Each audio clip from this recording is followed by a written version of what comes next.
अगली आर्टिस्ट हैं महक। महक जब स्टेज पे आती हैं तो लगता नहीं कि कोई परफॉर्म करने वाला है, ऐसे लगता है कि कोई हमारे साथ बैठकर गपशप लड़ा रहा है। वो स्टोरीज लिखती भी हैं, बोलती भी हैं और उनको जीती भी हैं।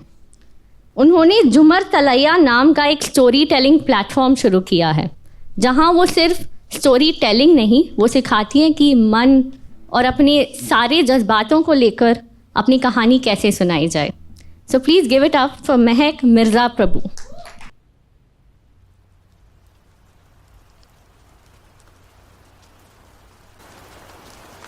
आप में से ऐसे कौन है जो रात को बारिश की आवाज़ लगाकर सो जाते हैं? कोई है?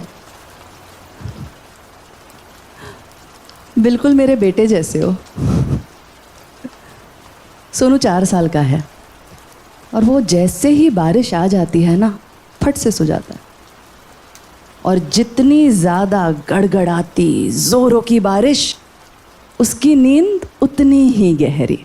पता नहीं किस पे गया है कि मैं बचपन में ऐसे बिल्कुल नहीं थी। मतलब बारिश आ जाए तो मेरी तो आँख खुल जाए और फिर घंटों खिड़की के पास बैठकर मैं बारिश से बातें करती थी और दिल हल्का कर देती, जैसे अब। और अगर दिन में बारिश आए तो मजाल है किसी की जो मुझे रोक पाता आंगन में दौड़ने के लिए। पीछे से माँ की आवाज़ आती, अरे खुशबू बेपरवाह लड़की, गैस ऑन छोड़ के चली गई, घर जला देगी एक दिन। माँ, मेरी बारिश है ना, बुझा देगी। बच्ची थी मैं, मेरी बारिश। पर क्या है ना, बारिश और मेरा ये रिश्ता माँ ने ही जोड़ा है। मुझे पहले ही बता दिया, ये जो तेरा नाम है ना, वो फूलों की नहीं, पहली बारिश की मिट्टी की खुशबू पर रखा है। तो खास रिश्ता तो बनना ही था। अच्छा, खास रिश्ता सबसे कौन सा होता है बताओ मुझे, बताओ। जो हम चुनते हैं उनमें से।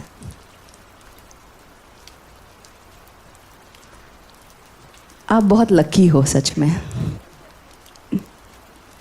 दोस्ती, यहाँ पे किसी ने कहा दोस्ती, तो बारिश के साथ मेरी हो गई पक्की दोस्ती। मतलब मैं मदद मांगूं और वो ना दे, ऐसा तो होता ही नहीं है ना दोस्ती में। तो बस एक बार की बात बताती हूँ। जब सूरज आए थे पहली बार मुझे देखने परिवार के साथ, तो मेरी बस एक ही ख्वाहिश थी, कुछ लम्हे ना अकेले मिल जाए हमें। और बारिश ने जैसे ही सूरज आए उन पर कीचड़ उछाल दिया। उस दिन कमरे में उनको तौलिया पकड़ाते हुए मेरी भूरी आंखें जब उनकी आसमान सी नीली नीली आंखों पर पड़ी, बस वो बारिश का मौसम पूरा होने तक रोका, शादी, हनीमून सब हो गया। कुछ जांचने परखने का वक्त ही नहीं मिला। पता है, उस दौरान मुझे ऐसा लगा जैसे मैं बारिश का पानी ही हूँ। बाहें फैला के सर को झुकाकर नई नवेली दुल्हन का किरदार बखूबी निभा कर मैं बरसती थी उन पर मोहब्बत और इबादत में। मेरी आंखों पर वो आसमानी नीला चश्मा जो पड़ा था, वो मौसम बदलने तक उतर गया। कहानी अचानक से बदल गई। देखो, सच में देखो तो बारिश का कोई मोल होता ही नहीं है। पानी है बस। जमीन ना उसे अपनाती है, सूरज की मदद से धुआं बनाकर उड़ा देती है। और वहाँ गरज गरज कर गिरा के बिजली आसमान उसे धक्के मारकर बार बार बार बार घर से निकाल देता है। कहानी अचानक से बदल गई है। हमारे घर में रहकर हमें नखरे दिखाई। मैंने कुछ कहा भी नहीं। तुम समझती क्या है अपने आप को? दुनिया 4 जेवर और गाड़ी देकर खरीद भी लिया तुमने, और मेरी माँ ने नौकर लगती है क्या? मम्मी जी आप बताइए ना, मैंने कुछ नहीं कहा। तुम निकल, वो भी निकल, जा वापस अपने घर। इतनी रात को नहीं प्लीज, इतनी रात को नहीं। हाँ, ये बच्चे का नाटक मत कर, इसको कुछ नहीं हुआ, हमारा वारिस है, ठीक है? कुछ किया ना तो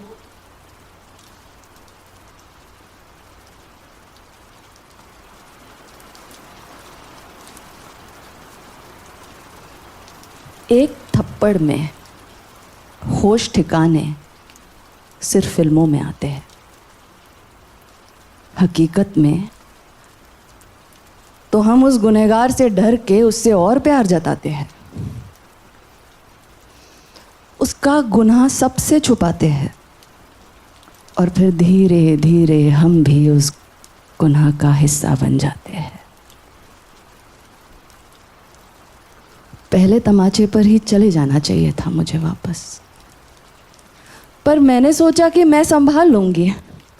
देखो, घर की मैं बड़ी बेटी थी, यहाँ पे बड़ी बहनें कौन कौन है ज़रा, है ना। देखो, हमें तो सब संभालना पड़ता है ना, हमें मिसाल बनना है छोटों के लिए, बराबर। तो ऑप्शन थोड़ी होता है। मुझे लगा मैं संभाल लूँगी, पर कुछ ठीक हुआ नहीं। मांगे बढ़ती गई, बढ़ती गई, बढ़ती गई। शादी के 1.5 साल में पहली बार लक्ष्मी घर में ना आने की खुशी मनाते हुए मैंने उन्हें देखा, जब उनके घर का चिराग उन्हें मिला। नाम रखा चिराग, पर मेरा वो सोना है, मैं उसे सोनू बुलाती हूँ। सोनू अब बड़ा हो रहा है, सब देखता है। वो निशान मेरे गाल पर, क्योंकि इस बार दिवाली में लिफाफा थोड़ा छोटा आया। वो लाते जो मेरी माँ की परवरिश ने खाई, क्योंकि मैंने एक दोपहर खिड़की पर बैठे बैठे बारिश के साथ बिताई। सब सुनता है। हर रात बगल के कमरे में गुस्से में उसे लगता होगा कि उसके पापा चीज़ें तोड़ रहे हैं, उसे क्या पता टूट रही होती है उसकी माँ। उसके माँ की हिम्मत, उसके माँ का जिस्म। सुनता होगा वो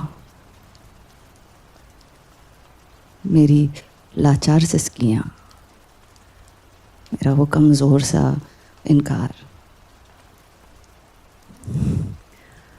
गरजती गड़गड़ाती बारिश शायद उसे इसीलिए पसंद होगी क्योंकि उसमें गिड़गिड़ाती माँ की सिसकियाँ खो जाती होंगी कहीं पे, है ना। खैर, देखो, बारिश को कम मत समझो। अगर चाहे ना तो बाढ़ बनकर तबाही मचा सकती है, लेकिन डर लगता है कहीं अपनों को ही ना ले डूबे ना उस तबाही में। तो पहले कहती थी घर जाकर, मैं जब जब जाती थी तब कहती थी माँ से, पर वो मुझे ही समझा के फिर से आंगन से उड़ा देती धुआं बना के। बेटा, ये सब तो होता है पति पत्नी में, मतलब छोटी छोटी बातों पे घर छोड़ना, शादी तोड़ना, ऐसी बातें नहीं करते। यही सिखाया हमने तुझे, तू समझदार है, तू बड़ी है ना। देख, तू सोचती बहुत ज़्यादा है, यही तेरी तकलीफ़ है। तू घर जा वापस, अच्छा खाना बना, सबको खुश रख। जब खुद खुश नहीं है तब सबको कैसे खुश रखा जाता है? ये नहीं पूछा मैंने माँ से, क्योंकि उसकी गलती है नहीं। वो नहीं जानती, वो नहीं जानती क्या हुआ फरीदाबाद की मोना के साथ, वो नहीं जानती क्या हुआ लखनऊ की खुशनुमा के साथ, वो नहीं जानती क्या हुआ उड़ीसा की बानों के साथ, निकी भट्टी के साथ, 19 साल की सुमन के साथ। वो नहीं जानती क्या हो सकता है उसकी बेटी के साथ। इसीलिए अब मैं बारिश से बातें करती हूँ। तू तो समझती है ना, पानी खौलता होगा ना तेरा जब खिड़की से तू देखती होगी तेरी एक सहेली को बेबस। पर अपना रिश्ता खास है, मेरी मदद करेगी, मेरी मदद करेगी। जब जला दी जाऊं ना मैं सूरज की आग में, तो तू जोरों से बरस। हाँ, नहीं, मुझे नहीं बुझा पाएगी तू, ये आग तो सदियों की है।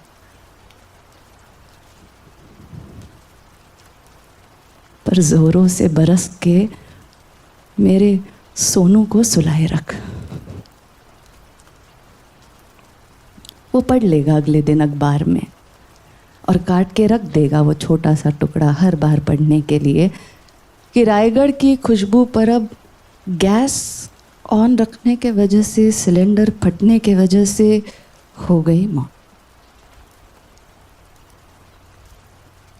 देखो, कायर समझने से बेहतर है कि मेरा बेटा मुझे बेपरवाही समझे। पर मैं मिलूंगी उसे, मैं मिलूंगी उसे हर बारिश में मिट्टी से उभरती खुशबू बनकर।